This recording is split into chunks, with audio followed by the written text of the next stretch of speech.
This here is Boom Studios' Mighty Morphin Power Rangers comic, issue number 25. To prevent spoilers prior to the release, this issue came in a black bag. The issue begins with a different team of Power Rangers. It's the future with the Time Force Power Rangers in their Megazord, investigating a tear in space-time.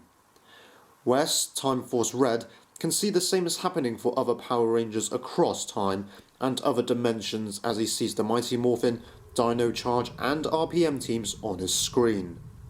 In the TV series continuity, Power Rangers RPM was set in an alternate universe. Who knows if the same applies here. The Time Force Rangers plan to get inside the fracture to repair space-time, but an energy blast strikes the Megazord, causing Lucas, Katie and Trip, the blue, yellow and green Rangers respectively, to eject out of the Megazord and seemingly destroyed by the energy. Jen, the Pink Ranger, tells Wes the fracture is growing and will overtake everything. The data tells her that whatever is happening is originating from the past. Wes decides to get the Megazord close to the fracture to attempt to stabilize the energy long enough for Jen to travel back to the past. Jen picks up a transportal device and leaves the Megazord. As the chronal transition is initiating, the Time Force Megazord is destroyed. Jen then runs into a large form of Lord Drakon. He reaches out to grab Jen, but the chronal transition is activated and she disappears just in time from Drakon's clutches. And so marks the beginning of Shattered Grid. In the present, Jason is watching a video playback of the moment Drakon escaped from Promethea.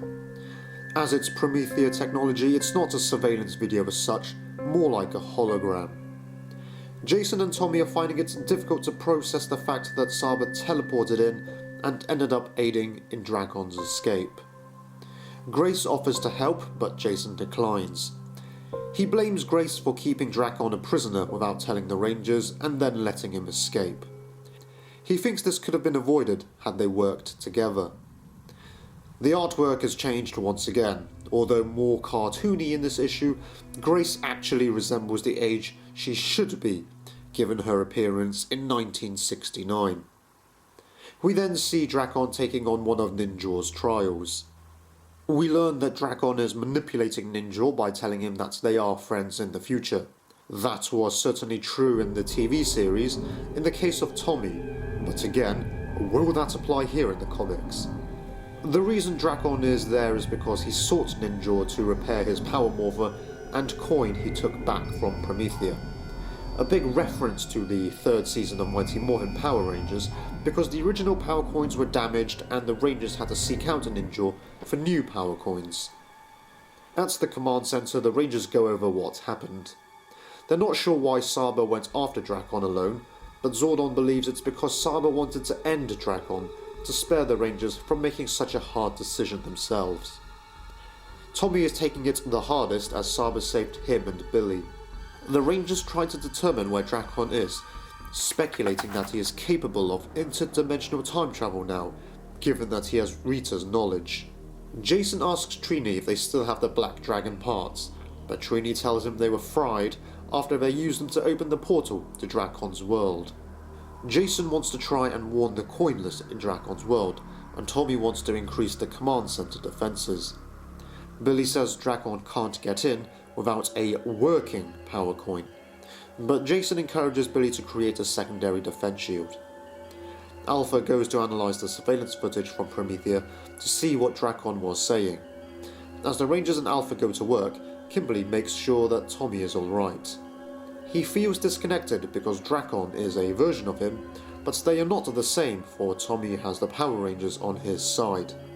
Kimberly opens up to Tommy about what's going on between them. She says that what happened to her parents' relationship scared her. Coupled with the fact that her previous boyfriend Matt ended badly, she's been a bit weary of getting into another relationship. So Matt is the boyfriend from Go-Go Power Rangers. In issue number 8, he was depicted as suffering from PTSD following his escape from Rita. So is that how it ended badly? Because he was psychologically scarred? Or is there something yet to come in Go-Go Power Rangers? Anyway, Kimberly really wants to move forward with Tommy, so even though the world is at stake, she asks if Tommy has any plans for the night. Quite a bold move given the world is at stake. Ninjor is finding it quite a challenge trying to repair Drakon's coin. Drakon's powers were disabled because large sections of the energy signature were corrupted. He can repair his powers by reshaping the signature, which apparently isn't a bad thing, because it seems that Drakon forced the green and white ranger powers together by blunt force, hence the dragon tiger hybrid coin. Ninjor is surprised about his future self's craftsmanship, thinking he did something so shoddy. Drakon lies, saying it was a last-ditch effort. Drakon says he shouldn't share too much about the future for now, and Ninjor understands. Drakon then asks about the writings and books in the chamber. Ninjor says they were given to him by someone who knows most about the nature of the Morphin Grid and its secrets. Drakon asks Ninjor what the writings say, but Ninjor can't share that information. Anyway, he's completed the repair of Drakon's morpher, and he morphs by shouting Black Dragon. I guess it makes sense. Tommy shouts Dragon Zord, so it's natural Drakon shouts his sword. He feels weak though post-morph, but Ninjor tells him it will pass after Drakon gets some rest. And that's when Drakon double-crosses Ninjor. He tells him his story isn't through yet, so there must be more from Ninjor later on. Billy and Trini continue their research at the command center.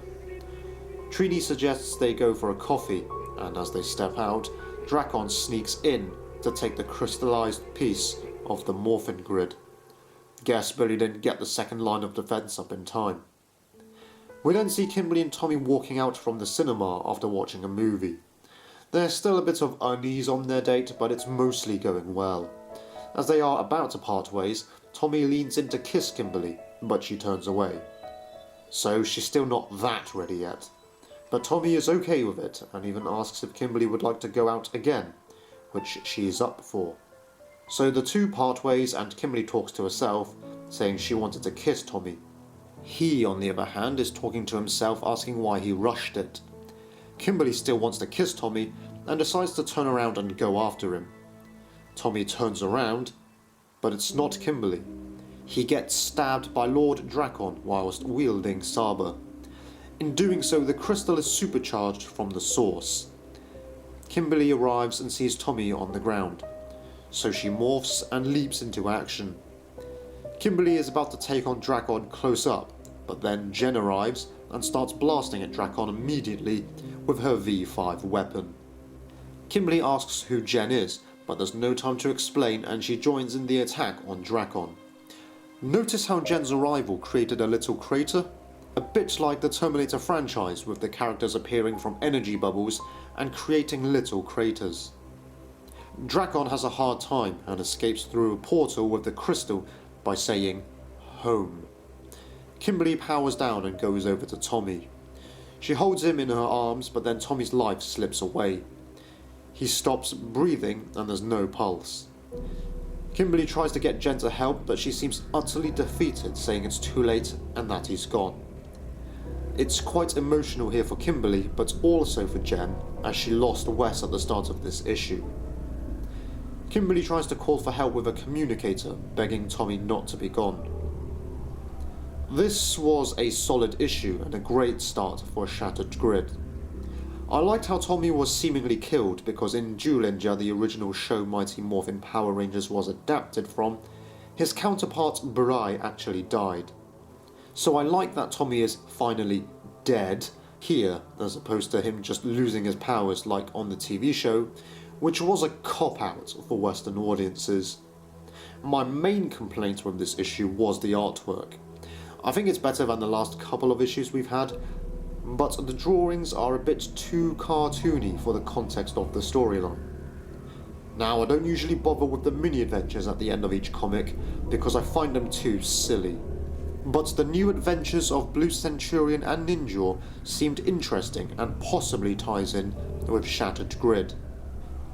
It's the year 2205 and Blue Centurion is a rookie in pursuit of some criminals. So we're not dealing with a Mighty Morphin character, it's a Power Rangers Turbo character. He's trying to stop his first robbery, and he discovers the robbers are a team of Mighty Morphin Power Rangers. You can tell though from the artwork they're actually the Mighty Morphin Mutant Rangers from the TV show. Their gloves and boots are grey, and they're wearing the putty belt buckles. Only here they have the Blade Blaster holsters, which were absent on the show. The Mutant Rangers escape through an Invisiportal, saying Mesagog didn't mess around. Mesagog being the main villain from Power Rangers Dino Thunder. As the mutants escaped, Blue Centurion tells the Chief to put out an APB for the Power Rangers. So this story has caught my interest as well, as it's another space-time adventure.